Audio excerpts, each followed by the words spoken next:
There have been when times I thought about getting rid of everything I have. Okay, so you've thought about selling everything you have. Awesome. Go be like a missionary, I'm assuming? There has been times I wanted to get rid of everything because of vanity. Okay, so you wanted to get rid of your possessions because they possessed you, even money. Okay, I feel evil just working for money. And I think this stuff all the time, feeling unworthy and wanting anything even needs. Feeling unworthy, wanting. Okay, so you feel unworthy, wanting everything. Okay, got you. Okay, I think I'm tracking. So let me see if I could detangle this for you.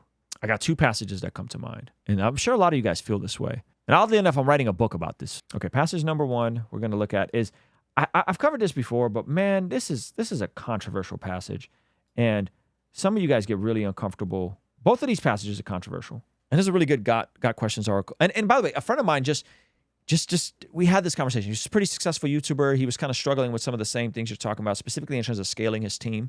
Okay, first passage is Luke chapter 16. This is a really interesting passage. Luke chapter 19 is the Luke version of the parable of the talents. It's slightly different than what we see in Matthew 25. And Luke is such an interesting book because Luke is funded by a guy named Theophilus. Theophilus, many people believe, was who funded Luke's writing of the scriptures. That's why he opens Luke and Acts. Many people believe that Theophilus was like a benefactor, and he sent Luke to compile the narrative of the gospel as well as the early church, and may have even funded some of Paul's missionary work when Luke met Paul, right? Because Luke starts out in Acts and then he ends up meeting Paul and them. So these conversations in Luke are very interesting to me, okay? So let's go through this and let's just see what the scriptures reads. Okay, so this is probably one of the craziest parables Jesus ever taught. Okay, there's a lot of interesting stuff in the Bible, but this is by far like I don't know what's going on here. This is interesting. Okay, so parable of the shrewd manager. Jesus told his stories to his disciples. There was a rich man who had a manager handling his affairs. One day, a report that the manager was wasting his employer's money. Okay, so this manager is not being a good manager.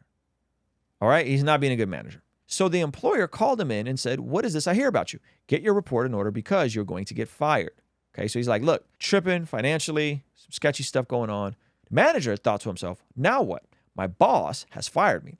I don't have the strength to dig ditches, and I'm too proud to beg. I ain't too proud to beg. Oh, what is that song? Anyway, he's too proud to beg. He doesn't got the strength to do this guy. He's probably kind of he's kind of more on the nerdy side. He's not super fit, can't dig ditches, and he got some pride to him. Okay, so I think of I don't know, Matthew, the way Matthew's depicted in The Chosen. That's where my brain goes, right? I know how to ensure that I'll have plenty of friends who will give me a home when I am fired. So he invited each person who owed money to his employer to come and discuss the situation. He asked the first one, "How much do you owe him?" The man replied, "I owe him 800 gallons of olive oil." So the manager told him, "Take the bill and quickly change it to 400. Whoa, this sounds sketchy. "How much do you owe my employer?" He asked the next man. He said, "I owe him 1,000 bushels of wheat," was the reply. Here, the manager said, "Take the bill and change it to 800 bushels. The rich man had to admire, so the master in this situation had to admire the dishonest rascal for being shrewd. I don't know if Jesus is being funny here, some humor, but he's like, dishonest rascal, right? Like this is so interesting. Rich man had to admire the dishonest rascal for being so shrewd. And it is true, listen closely. It is true that the children of this world are more shrewd in dealing with the world around them than are the children of the light. And this is it. You guys confused yet? Jesus tells us pretty simply. This is it right here. Here is the lesson. Here's the lesson. Use your worldly resources to what? Benefit others and make friends.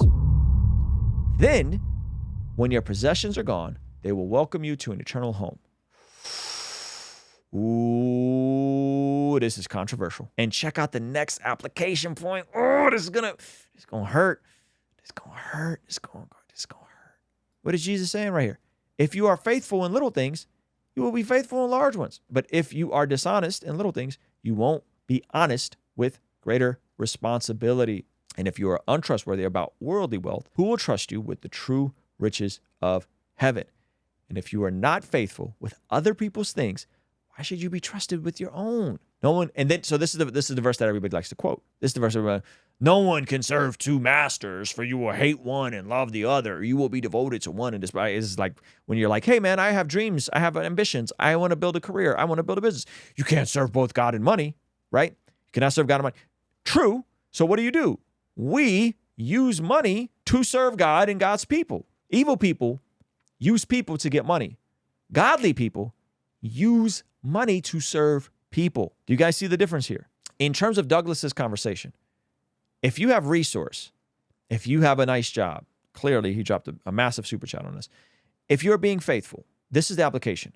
Use your worldly resources. The reason I think Douglas may be feeling nihilistic, and some of you guys may be feeling nihilistic, and some of you guys may be lacking ambition, and some of you guys may not want to do anything with your life, is my opinion is perhaps you're using your worldly resources strictly to serve your own needs. Perhaps you're using your time, talent, and treasure strictly to benefit you. And that's why there's this Christian nihilism you're experiencing. That's why you're so intrigued by the end days and the 40 days that are going to come after April 8th, even though nothing happened April 8th of significance, so you're waiting for that, is because perhaps the resource you've been given, you've made it about you and your comforts and your desires and building your kingdom or your castle, really, instead of building God's kingdom. Jesus says the opposite. Jesus says the lesson is you use your worldly resources to benefit others and make friends. So use your worldly resources to benefit others and make friends. You're storing treasure in heaven when you do this. Do you understand? Do you understand how it all works together now? So it's not that we ignore money. It's that we use money we use temporary commodities for eternal consequences. Ironically enough, the same way the book of Luke was compiled, that a wealthy man named Theophilus had money and then used this earthly commodity to send Luke to go and investigate about this Jesus and investigate about this movement called the Way. And he took those resources and then he funded it. And now we have the Gospel of Luke and the book of Acts. Isn't it interesting that this is in a book that exemplifies this exact principle? Here's another practical application. If you are faithful in little things, you will be faithful in large ones. Some of you guys want a promotion, but you haven't been faithful at your entry-level position. Some of you guys want to level up your bank account, but you haven't been faithful with the little you've been given. Some of you guys want to be a big artist, a big rapper, a big business owner, a big entrepreneur, a big YouTuber, but you haven't been faithful with the little things. Jesus is saying if you're faithful in the little things, you will be faithful in large ones. But if you're dishonest in little things, you won't be honest with greater responsibilities. So the question is, are you being faithful? One, are you using your time, talent, and treasure so it's a blessing for other people? What other people? We're going to get to that in just a second. Two, are you being faithful with the little things? And so here's the plot twist in all this. A lot of you guys are like, oh, money bad, money, I don't want to be rich. Okay, you know what? Here's the shocking reality. If you're in the West, like if you're in North America, and you guys can go fact check me on this. If you're in North America and you make your household income is the average of the, which isn't, it's like 50, 60K a year. I think it's 60K a year now. Did you know that you are in the world's 1% wealth? Did you know that? So you know what the punchline is? You're already rich. And I'm not talking about just in a spiritual sense. I'm not talking about in a spiritual sense. No. If you're watching this on a $1,000 device in your hand or on a $1,000 laptop, globally speaking, statistically, globally, you are the 1%. You are the rich young ruler. Did you know that? Some stuff in the Bible is hard. Some stuff is hard. I know you would just want easy stuff. Household income. 74,000. Gosh, that went up. 74,000 is the average U.S. household income. So let's go in here and let's just put in 50,000. If you have a household of $50,000 a year, you are in the 1.8% of the global population. Do you understand? That's crazy. Now let's say your household is the average household, 75,000, and you have two people in the house. You're in the top 3.3% for your household, right? This is globally speaking. So it takes all the data globally. Your income is more than 11.5 times the global median income. This is all the people living globally everywhere. And it's factoring in those numbers. Okay? Now, so say you're one person, you're making $75,000 a year. You are in the 1% of the world's richest people. So I hate to break it to you. Those of you guys that don't want to be rich, those of you guys that are like money is bad, those of you guys are like, oh, I don't want to be rich. I'm such a good Christian because I'm poor and I'm going to stay. Odds are you're already in the top 10% of the global's wealth. you're already richer than most people in North Korea, most people in the developing world, most people in different countries in Africa. You already are rich. And the punchline is, are you using your wealth to help people, or are you being crippled by your lack of helping people and remaining stagnant? Are you being faithful in the little things, or are you being dishonest in the little things? That is the question. Now, I got another verse for you, and this one's really going to upset you guys, especially if you're a man. You guys ready? This is one of the hardest verses in all the Bible. This is in 1 Timothy. This is about the dispute amongst them regarding the distribution of food to the widows. And Timothy is creating a system, or Paul is telling Timothy how to create a system so that people are taken care of. So the church doesn't have to do all this taking care of. Because if you didn't know, they didn't have welfare back then. And this is 1 Timothy 5:2. Give proper recognition to those widows who are really in need. But if a widow has children or grandchildren, these should learn, first of all, to put their religion into practice. That's another huge thing, whole separate conversation, putting your religion into practice. So many of you guys, you think faith is just about learning information. Faith is about putting stuff into practice. So this is about us putting our faith into practice, specifically the widows. But if a widow has children or grandchildren, these should learn, first of all, to put their religion into practice by caring for their own family, and so repaying their parents and grandparents. For this is pleasing to God.